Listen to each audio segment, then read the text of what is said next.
You're listening to Bad Dog Agility, bringing you training tips, interviews, and news about the great sport of dog agility.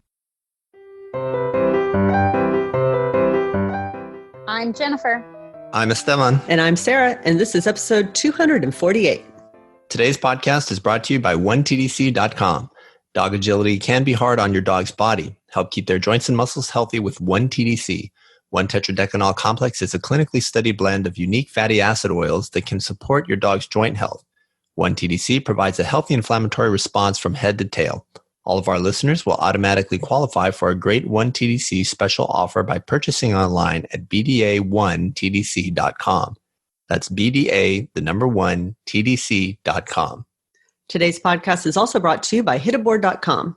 Hititboard.com has the innovative training tools you need for agility. Having problems with the dog walker A-frame? The Hititboard can fix that. Your dog doesn't like tugging? They'll love the Tug It. Can't move your A-frame around by yourself? The Move It can. Go to hititboard.com and use discount code BDA10 to get 10% off your order. That's hititboard.com. Today we're asking the question, how should we train during the COVID pandemic? Trials are canceled. People are working on their dogs and their dog agility at home. And most people don't have the ability to go to any kind of class because of the restrictions on group gatherings. So before we get into the meat of this podcast, I want to start by making the statement that we don't necessarily need to be training at all during this pandemic. This is a really stressful, anxious time for a lot of people. And for many, many people, I think many more people than we typically realize. Dog agility is a hobby as opposed to a profession or necessarily a central lifestyle. There are people who are healthcare professionals, business folks. They operate their own small businesses, just a wide variety of jobs. Students, for example. And in the midst of this pandemic, there are other priorities that really become far more important than dog agility than, before the pandemic. And I think it's really important to acknowledge that. This is not a time where you should be upset with yourself that you're not getting dog training done. Right? So there's this idea right now that, hey, now's a really productive time. You're stuck in your house anyway. Let's fix everything that you ever wanted to fix. You can clean your house. You can start that garden. You can start exercising. You can start eating better. You can train your dog. You can do this or that. But really, this is a time of incredible stress and anxiety where people have a lot of different priorities and loved ones in harm's way, and that causes a lot of psychological stress. So it's okay. So I want to start off this podcast by giving you permission to not train your dog. And I think that's really important. And when you run into other people where that's the case, I think it's important to respect that, to understand that that might be going on. Okay, now for those of you who have the ability to train your dog, and not just the physical ability to train your dog and the time, and maybe you're not in one of the essential workforce jobs where, you're still going to work. And psychologically, you have the ability to do it. Okay, now let's talk. And that's what the bulk of this podcast is going to be about. And I'm so happy to have both Sarah here on this podcast and Jennifer joining us from Ohio. Yes. And so first, I want to talk about creating daily schedules. And I got to tell you, I'm just going to be very honest. I've been waking up at 10 a.m. My schedule is getting worse and worse and worse. And I'm dragging my kids with me. They seem to be sleeping in. And these dogs aren't doing anything before noon. So. Well, let me just say, I want to give you permission to sleep in during this incredibly stressful time of the pandemic. Okay, you don't have to get up every single morning. You're right. You're right. We don't have to do it. But there's a couple of things around that. The most obvious thing to me is that the summer is coming. Days are getting hotter. And at least here in Texas, once it hits 9, 10 o'clock, you can't train reasonably. And you can't train again until well after 5 p.m. And we are getting close to that time. Jennifer, tell me a little bit about your daily schedule. What does your routine look like right now? And what do you want to tell people? The first week or so, I was kind of just, if I say winging it, I was sleeping till when I wanted to and getting up and eating meals whenever I wanted to. A little bit more difficult with Ethan, who's 5 now and has a few more demands, of course, waking up earlier than what I would prefer. But I found after the first week, it was becoming very difficult for me to like, okay, what day is it? Where are we at? Did the dogs have breakfast today? Did I feed them breakfast? I can't remember if I fed them breakfast. And I just found after the first like week to 10 days, I was like, all right, I need to sort of at least know what day of the week it is. So I am now kind of not so much within a day, but I am kind of treating my week as a week. So like the weekends, I'm not training the dogs. We are just like, oh, it's the weekend. Like we'll have cartoons on Saturday morning, and kind of recognizing at least the days of the week.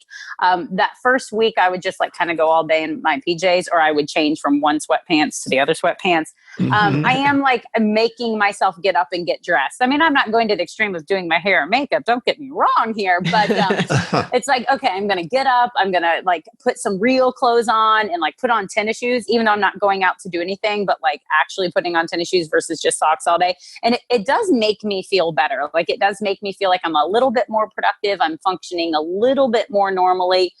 We've had the last couple weeks here in Ohio, some really great weather. So that's been really helpful. I find my mood and my desire to do things is so dependent on weather. We had one like really rainy, crummy day, and we did just kind of watch movies all day. I very much felt guilty when I wasn't getting stuff done initially. And then I actually had a friend kind of say to me the same thing you said, which is like, it's okay. It's okay given what we're going through that you have days where you do nothing. And just being able to talk to her about it was really helpful, because I was putting all this pressure on myself that's like, okay, I have all this time now, like all those things that I used to blame on not having enough time. I couldn't get all the dogs trained in a day because I didn't have time, or I couldn't get, XYZ task done. I was feeling a lot of guilt, and I felt like taking that away and just saying we're going to do what we get to has been so much better. So I am doing more of a schedule with regard to the week, but not necessarily like set the alarm, get up, breakfast at this time, work out at this time type of day. I love everything you just said. And I especially laughed at the part with the kid, because on more than one occasion, our 10-year-old has walked into the computer room where Sarah and I are doing some work and said, hey, you guys haven't fed me. So... Okay, but we usually do feed our daughter the appropriate amount every day. Just yeah, she's for growing. People listening. I think she's in the middle of a growth spurt because she is eating a lot. Yeah, that's what happened with Ethan. The moment they said like, "Hey guys, we don't want you to leave your house," he just started eating everything. I know. So it's total crazy. Growth spurt during the quarantine. It's spring, summer. That's when kids grow. Is that a medical fact? Yeah, I think people grow a little bit more quickly during the warmer months, spring, summer. There you have it. I know at least your fingernails and hair grow more quickly during the warm weather. Wow, there's an interesting fact that I didn't know. Yeah. All right. Now, the two of you did a really great presentation for our VIP members, and you talked a little bit about how goal setting has really changed. And, everyone starts the year off. We just had a new year start, and you set all these big agility goals. And largely our agility goal setting is based on events, right? I want to go to this event. I want to qualify for this event. And this is what I want to hopefully do or accomplish at that event. And now that's gone. So Sarah and Jen, tell us a little bit about this. Well, I think one thing to recognize before we even talk about how do we set our goals now is to realize that for the vast majority of us, the goal that we had been working for vanished, right? The majority of people listening to this podcast probably had goals for this year that revolved around either events or trialing, what they were doing in trialing or titling or cues or something that no longer applies. And there is one kind of sneaky thing about that, and that is that we essentially, collectively, all of us just failed to meet our goals. And there is a psychological effect to that. So, earlier Jen was talking about all of the, the kind of the stress and the anxiety that this entire situation has created, and kind of feeling guilty or feeling anxious or feeling blah. And part of that is that we all just missed out on our goals for the year. And so that's going to be yet another additional source of stress. So just kind of recognizing that and then putting it aside, recognizing that it may be contributing to how you feel, kind of reminding yourself, this is not my fault, and then setting new goals, I think can kind of help us emotionally get past the loss that we're all experiencing in terms of what we're working towards. And the big shift that I'm making and that I would encourage people to make is to think about what we know and what we don't know. So what we don't know is when the next event's going to be, what it's going to be, what the qualifications are going to be. Even for events that have already been announced, those qualifications may end up changing as organizations figure out how this break has affected people's ability to make those qualifications. So all of that is in the we don't know column. So what's in the we do know column? Well, we know what makes up agility. We know what skills are required. And hopefully you also know what skills your dog has and what skills they don't have. And so now is a great time to make some goals based on the gaps that you see in your own training so that when you come back, whenever that is, you are more successful than you were at the last trial that you did before the pandemic started. Yeah, Jennifer, the Premier Cup, the first one was last year. It was this big deal, first time event. Second one was supposed to happen this year with some changes, and then it was abruptly canceled, of course, because of all of this.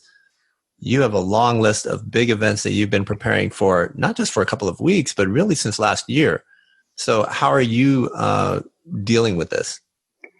A lot of people have been asking me, what am I doing? How am I dealing with it? What am I doing in training? And basically what I did initially is I took the seasoned dogs, Swift and Pink and Lucky, and I just gave them a break. I mean, they haven't done agility since before this whole thing started. Their last session, trying to prep for AKC Nationals, so probably early March. And when everything started canceling and being postponed and whatnot, they haven't seen equipment since then. And what I did is I said, okay, well, I'm going to use this as an opportunity to shift my focus over to the young dogs, because the young dogs have kind of been neglected this winter, focusing on getting ready for nationals, getting ready for Westminster, getting ready for world team tryouts. And there's been a lot of people discussing, what a great time it would be for a young dog right now, or to have a puppy, why we have this potential extra time on our hands. But in really thinking about it, I think for me, it's not about the dog's age. What I've done is I've done a shift of event-based goals and event-based training over to skill-based training. So with the older dogs, with Swift and Pink, their goals have been very much based on events and dates, as Sarah was mentioning. Okay, I have this event on this date. I want to be peaking. I want to be ready.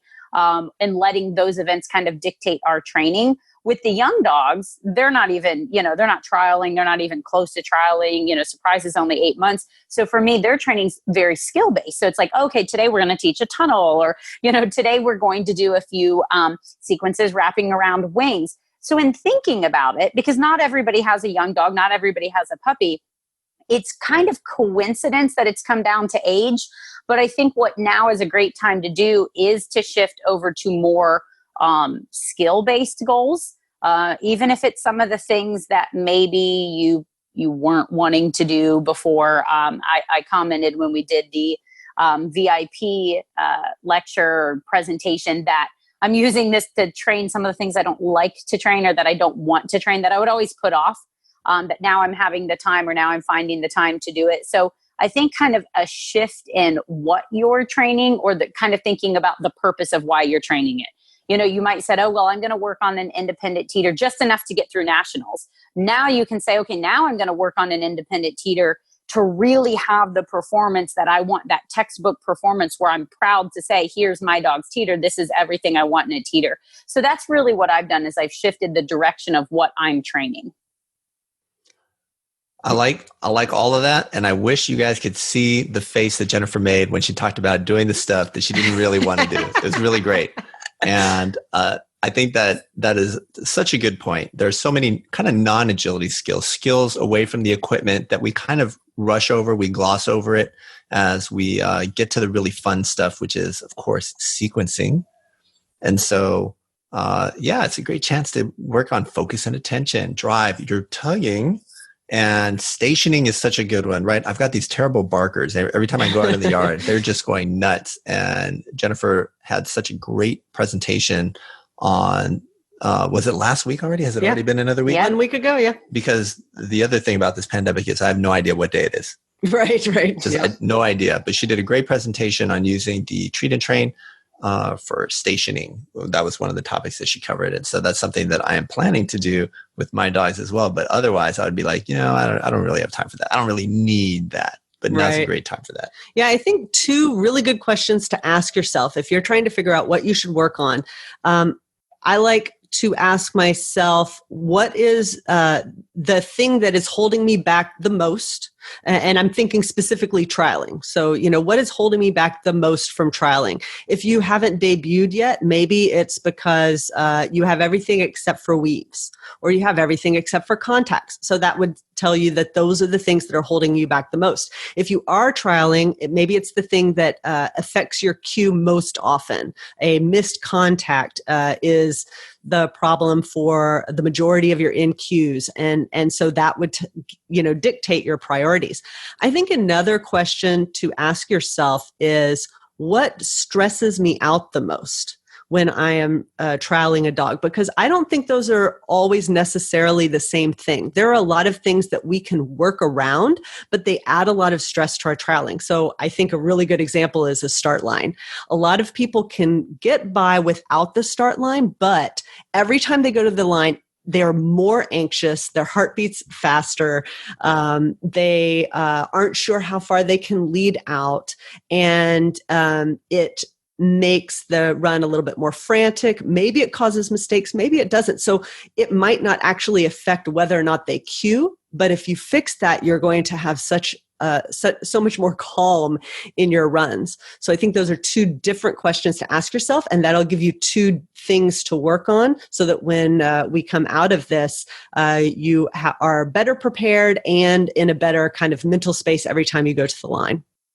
Mm-hmm. And when I think about it, it really is an ideal time to have a young dog that isn't ready to trial, and Jen's got enough dogs that she happens to have one of those, or at least a dog who's still, relatively novice.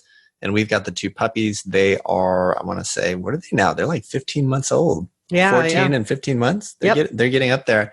And obviously we had planned on bringing them out sometime during the next year. That may not happen, but in terms of the availability of trials, but definitely we want to get them ready. So it's actually a good time for us. We weren't going to be at these trials anyway.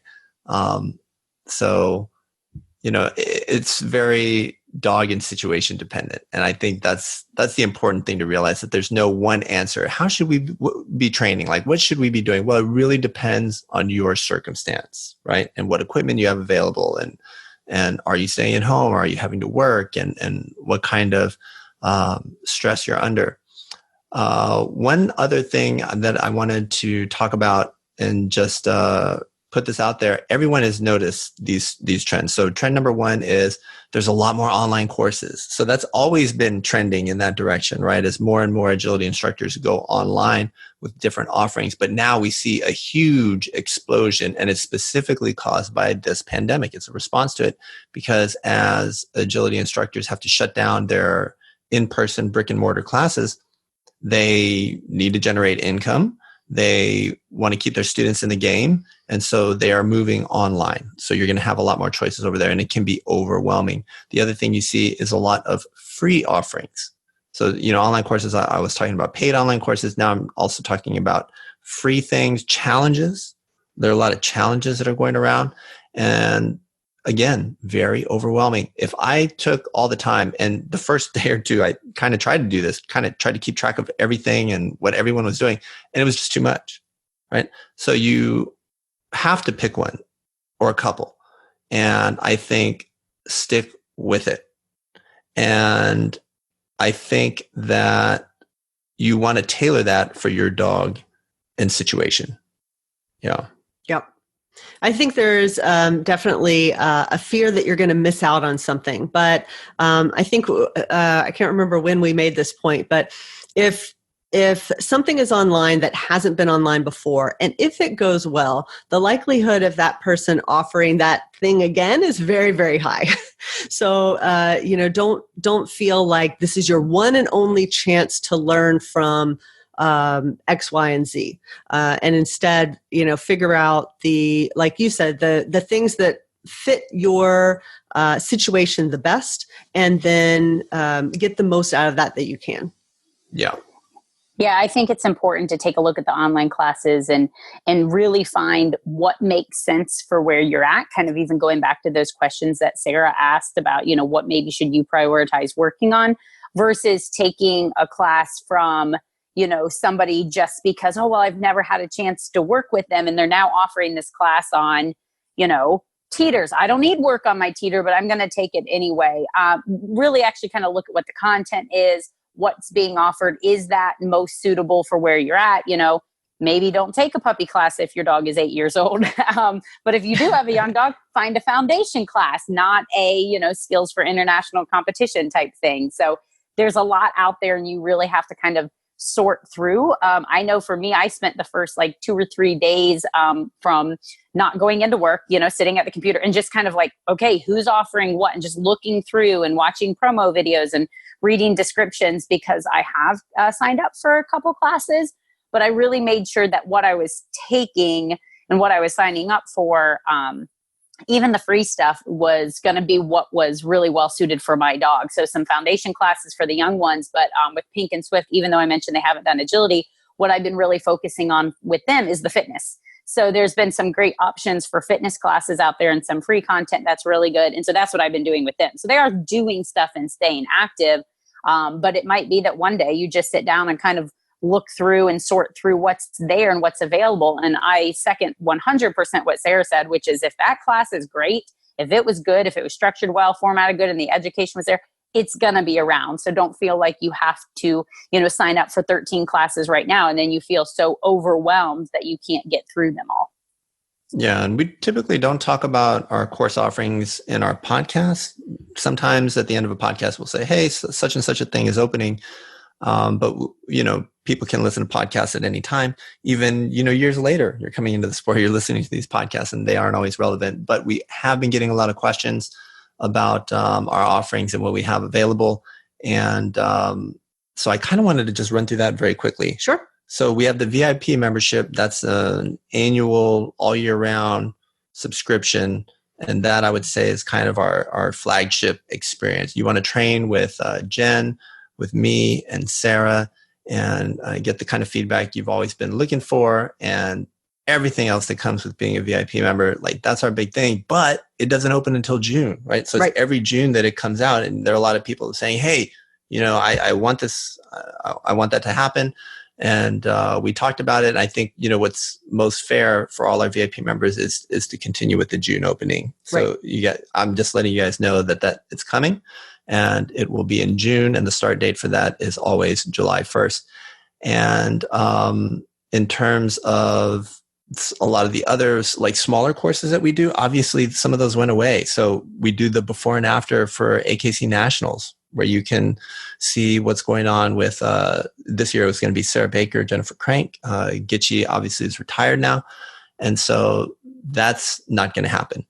And big course that I had worked on during the winter and got it ready, and it was going to roll out about 2 weeks ago, but all of this hit. So I decided to freeze it and not offer it, was our first online tugging class. Tugging, the complete guide to tugging is what we call it, start to finish, coming in as a puppy or an adult, finally getting that. And after talking with Sarah and Jen, we are going to go ahead and offer that. Mm-hmm. And so that's going to be coming out maybe in the next week or two.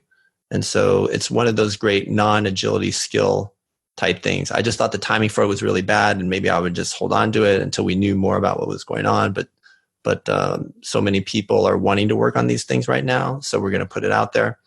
And the other one that we do is Sarah Baker's puppy class. Yes, and that's always available for registration. So you can get that right. So people need to be aware of that. And I think though that so Sarah Baker, I think, is coming up with a webinar for that, which we'll do sometime in the next few weeks. Same thing with the tugging. So even if you don't end up coming into the course, you can learn stuff from that webinar and apply it to your training for both puppies and for tugging. So I think that's what we have on tap. Yep. Anything else? And then, we've been doing on the free side, we've been doing the lives once a week. On our fourth. Yeah, we've definitely ramped up all the free stuff to get out to people. All right. Well, we hope this gives you, I want to go back to what we said at the very beginning, which is there really is not a wrong way to do this. There's not a wrong way to spend your time right now. But for those of you who are looking for some ideas or some guidance or a way of looking at this and understanding kind of all the emotions that you're feeling, we hope that there's some stuff in here that will help you be more productive if you want to be more productive, or be more emotionally feeling good if what you're doing right now is taking a break. And that's it for this week's podcast. We'd like to thank our sponsors, 1TDC.com and hititboard.com. Happy training.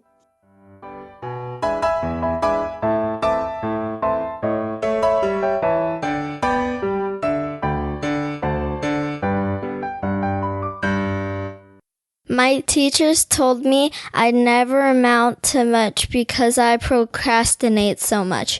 I told them, just you wait.